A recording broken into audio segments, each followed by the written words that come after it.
Hello? Okay, super. So I'm just going to leave it for Modesta or Leonard or someone else to, pick up the baton and just do a quick introduction. Rahel, we actually could hear you. Oh, yeah, you could. Okay, sorry. I was getting here.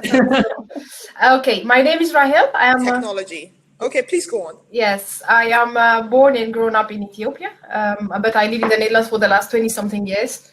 I have a business in the Netherlands that works on corporate social responsibility, so I advise international companies to design their CSR according to the SDG 17. But more importantly, I started a business 10 years ago, which is specialized in impact sourcing, whereby young people work at our company to deliver tasks for international organization, mostly in data collection, AI, data training, and so forth. And most importantly, we work also on supporting small and medium enterprises in Ethiopia in order to help them accelerate through training, coaching, mentorship, and access to network and finance. Thank you.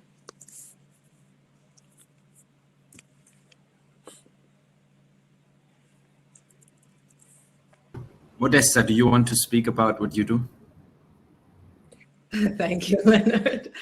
My name is Modesta Maigamboguni, married, little children who may pop up and you'll see me do this. My background, very much, thank you so much for the introduction, Bukola, went from wanting to represent women and children in particular, against discrimination, to realizing that, sorry, Bukola, when you get to the court, you're already, you're a little late, right? So there are systemic issues that you can address beforehand that equip. And I initially thought development really affected mostly, women and youth. But in the area that I wanted to look at, as far as capacity, as far as having the means, to further your own livelihood, really is an African opportunity. And so transition to human capital development, I've been in the space for 17 years now, initially as a management consultant, well, first of all, employed, then management consultant, and I am in between working with African leaders to influencing policy on the continent. And this transition, which really wasn't a really well thought out vision initially, is very much a testament to what I would like to share today about how Africa makes a plan. I don't know if anybody has ever heard that expression before. I went to a boarding school in Southern Africa, and where under-resourced, you're not working with much information, you're like, look, let's just go, we'll make a plan. And I'd like to speak to this fact that even as we're looking at the global future, of work, there is a different set of circumstances and opportunity on the continent that can help us innovate and transition to not only be, we're not lagging and looking to catch up and tailor to, but actually create a reality that we can invite the rest of the world to move into. So this is my background. This is my motivation, and also what I'd like to touch on today. Fantastic. Thank you, Modesta. We will surely be nudging in that direction because I think it'll be exciting to hear. Leonard, I'm not sure if you spoke already. I know I had a bit of a glitch at some point. Happy to say a few words, and very impressive already. Thank you, Rahel. Thank you, Modesta, and Davis, who already spoke, and then I'm very excited also to hear from everybody else. Very quickly from my side, so I'm very happy to be with you today because with Pulse, which is one of the things that I do, we have 150 employees around, throughout Nigeria, Ghana, Kenya, and Senegal, who wouldn't be employees of ours if this whole e-revolution wouldn't have happened, right? So what am I saying? Pulse is a online media company. We run mass media publications under the brand Pulse. So Pulse Nigeria, Pulse Ghana, Pulse Kenya, and Pulse Senegal. And very much focused on digital information, content delivery, so that young people across those markets receive good information in ways that speak to them across websites through large social media channels. The other thing that we do, what pays a lot of the bills, is we provide digital marketing services with the expertise to corporations across the continent that want to digitize. And I think what's fascinating is, young people have a great advantage when it comes to digitization because they are growing up with it, So I think thinking about the skills that are unique to Africa, there's a lot of great young people with great ambitions. And I think digitization is a great enabler to unlock that potential of that ambition. And I think with Pulse, we are showing that to some extent with 150 employees, but I believe that there are millions of jobs on the continent that can be unlocked through digitization, if that's doing work for the continent or from the continent for companies on a global scale and for services on a global scale, because now work is no longer fixed to one place, but can really be global. And I think that's how a lot of African young people, African professionals can also work on a global level. And I'm very happy to exchange. Fantastic. Thank you. Thank you, Leonard. Thank you very much. I can already tell this is going to be very interesting. I mean, particularly in a time where people are actually worried about their jobs. So I think it's quite comforting, right, to know that there are indeed opportunities, right? And I will be more than happy to share Leonard's details after this. So, yes. So over to the business of the day. Thank you all. I think, all of the panelists introducing themselves, they, really let us know why it's important, that they're part of this conversation today. And as we've seen with the pandemic, right, governments around the world are struggling to revive their respective economies, put policies and structures in place, to sort of manage this situation that we found ourselves. It's been a number of months now, so I'm not sure it's a place where we found ourselves anymore. I mean, we all already recognize it's the new normal, now normal, right? And this is seeing, a shift in the traditional, physical workspace, right, to a physical office work environment, to a work from home culture, right, which you would, hear various views of how it's been beneficial, and of course, how some organizations have indeed struggled, with the new concept of working from home. We've also seen the rise in the surge of teleconferencing and video conferencing platforms, which are in fact also now making a shift towards a whole bunch of performance tools, right? So it will be interesting to dig deeper into what the future of work looks like. So I'm going to come to Leonard first, right? You're in media, you're running a number of things which have impact on young people. And I think given you have global perspective, my question is, where exactly are we in Africa, right? In terms of how we use technology in this very critical place. What do you anticipate? Are we really shift this?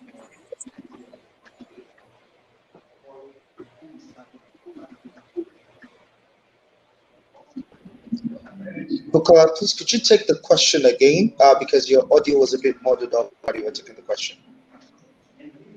That was for Leonard. All right. So Leonard, did you? So my question really was, what do you see in Africa at present, right? Do you really, think we're making a shift for the work from home culture, or what do we anticipate? Do you think this is temporary? I mean, I think, okay, thank you so much, Bukola. I'd love to hear everybody on this, but I think how I think about it is it's more a shift to working digitally and working kind of remotely or more flexibly rather than necessarily working from home. I mean, what I mean by this is, since we, very practical example, so with Pulse Media Company in Nigeria alone, about 80 employees, when we went into lockdown in March, we had a challenge because in many residences in Nigeria, we have challenges with electricity. So people would have to get extra fuel for their generators to work from home. So and we managed to do, but a lot of companies are not able to necessarily say, okay, we're paying the electricity bills for all of our employees. So this is different in different African countries, but what I would say generally is, I think I see definitely a shift to more flexible work, not necessarily the be at work at this point in time. However, I think there are specific challenges in some African countries when it comes to infrastructure at home.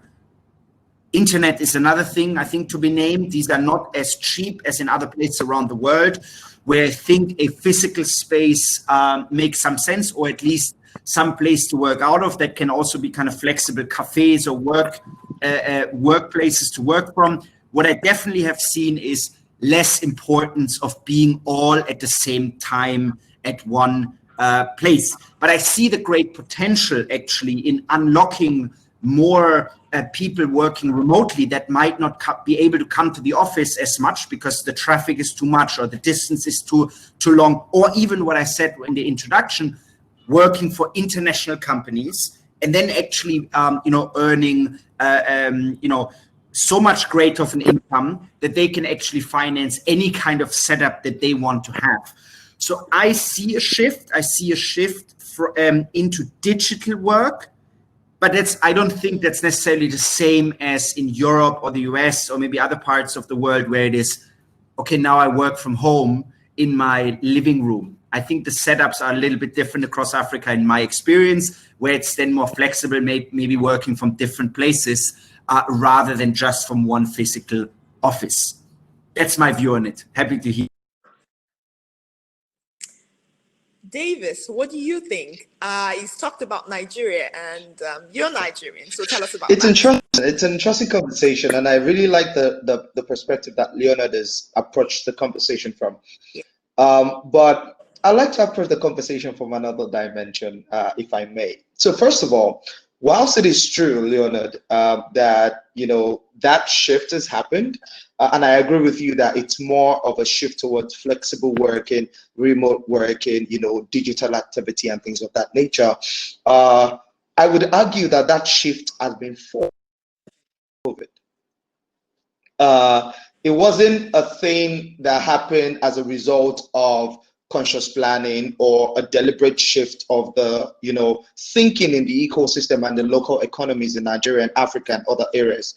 It's been forced by COVID. And I had even personal instances of a couple of friends of mine whose bosses were still forcing to come to work even during the height of the COVID pandemic.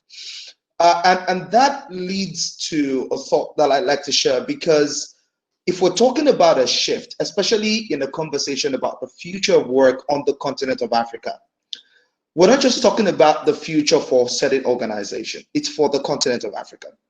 So if we're talking about the shift, right, we cannot afford to be blindsided by the temporal movements that are happening as a result of the pandemic and ignore the institutional shifts and the infrastructural shifts that have to happen in order to fuel that entire growth that we're looking for.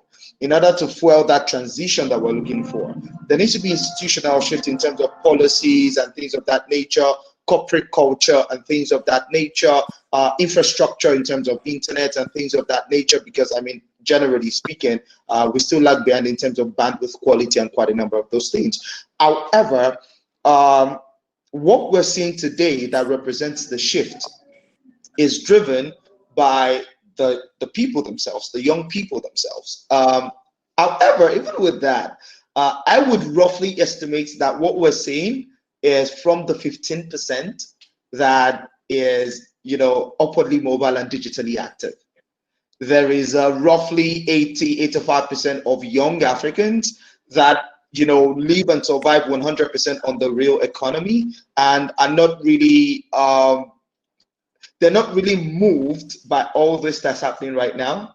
And until we begin to approach the changes that we're looking for and the changes that we're monitoring from the perspective of wholesome changes, even though it might be gradual. Yeah, I mean, I acknowledge that all the changes are not going to happen at once, but in terms of the enabling environment, so the infrastructure, the culture, right? Those two things majorly, until we begin to observe the changes from that angle and not just pay attention to the COVID-enforced transitions that we're making and the gradual gains that we're making in terms of digitization and people becoming more digitally aware, the conversation hasn't really started.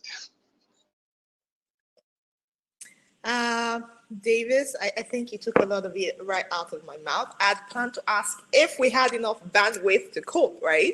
But I think you already alluded to the fact that we definitely don't, right? So Modesta, how are we going to effect this transition, right, that Davis has talked about? This is very important. I do agree with Davis, that this was really forced on us. The reality is, as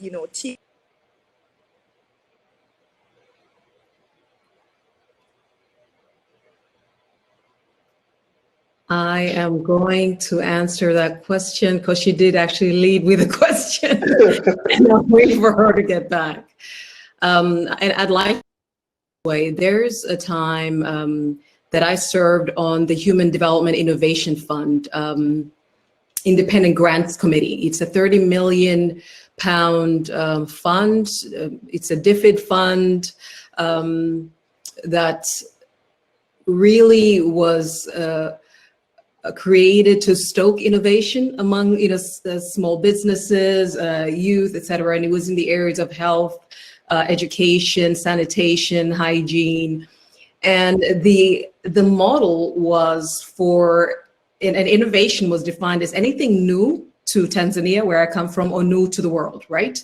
So any innovation you can come up with that starts off at the community level or grassroots level that can be replicated. So if you can show that you have an idea and there was such a margin of risk allowed to go with these grants, right? Because you're thinking of whatever can work in an African context, that then from this little ecosystem can be replicated elsewhere. They would get initially about £400,000 over to, I think it was £4 to £5 million that we had given grants to.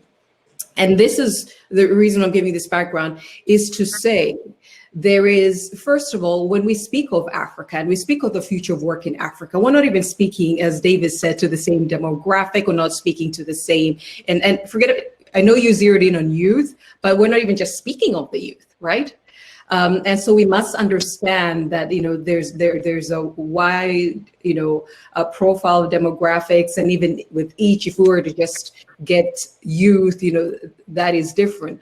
But also, as you said, it won't happen in a day. There is a role of current innovations that are working well. Now, I did say Africa makes a plan. Now, we shouldn't ignore the fact that there needs to be systemic, institutionalized, and infrastructural, investment so that we really are globally competitive. But point is, there are still innovations that out of need were created in Africa, and now the world is able to tap into. So we can stock that ecosystem. There is a role for doing that, for saying COVID or any other interruption or subsistent condition like electricity. And my country was just shut down from the internet for 2 weeks around our election time. People made a plan. And there are people that are, on the internet and that are still, engaged in commerce. So there is the role of the fact that innovations really are working for the African context. As a matter of fact, had the challenges that exist not been there, there's some innovations that wouldn't have existed.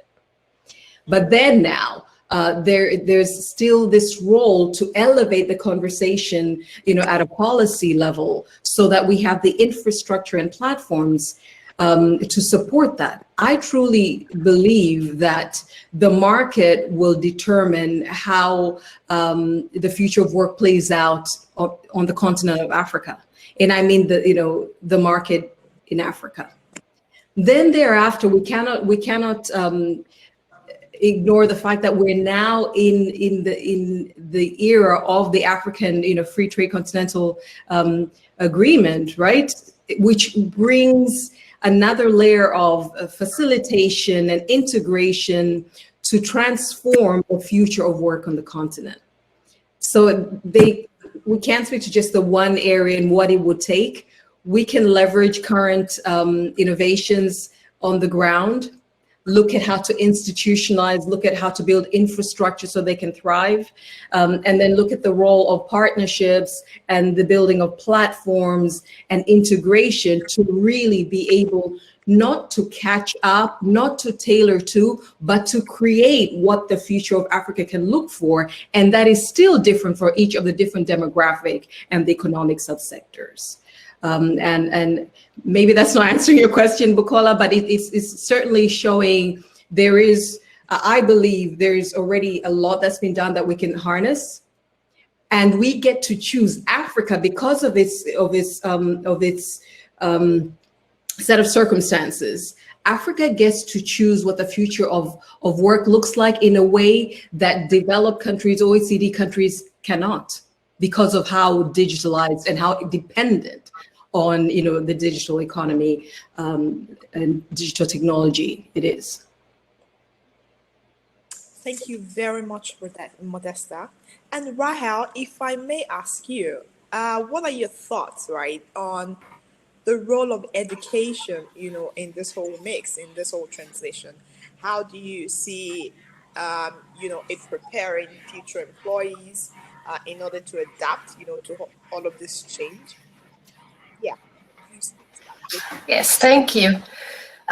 So to start with, I'm very optimistic, just like Leonard and Modesta, to be honest, of the digitalization world that is going to offer a lot of opportunities for local organizations, including ourselves. So we started 10 years ago to work with university students to collect data for international software company, which was collecting data on soccer games. So what we encountered back then was, so in terms of idea, our business model was like the international supermarkets, where taught at school level, at university levels. And we found the perfect students. They were good in technical aspects, but they really lack the soft skills that are really, really important, especially in the fourth industrial revolution that we are talking about, creativity, problem solving, data analytics, so things which are really relevant if we want to compete on the international market in digital space or whatever. So we really got ourselves into a situation whereby we were forced to train ourselves and our students to be more business kind. So that was one of the things that I realized, the education system does not prepare our youth and including ourselves to actually be the perfect employee that is needed to serve the current growth in the employment trend. So slowly we start to understand it's not really only an Ethiopian problem, it's really African problem. So people are not practically educated. Most people are actually educated, firstly theoretically, secondly to actually become an employee. But the reality in Africa is absolutely 6 million are self-employment, which means we prepare ourselves to be an employee, but we are forced to become a self-independent person because our private sector is not well developed to absorb all the people that come into the market. So it's a combination of, if you say the education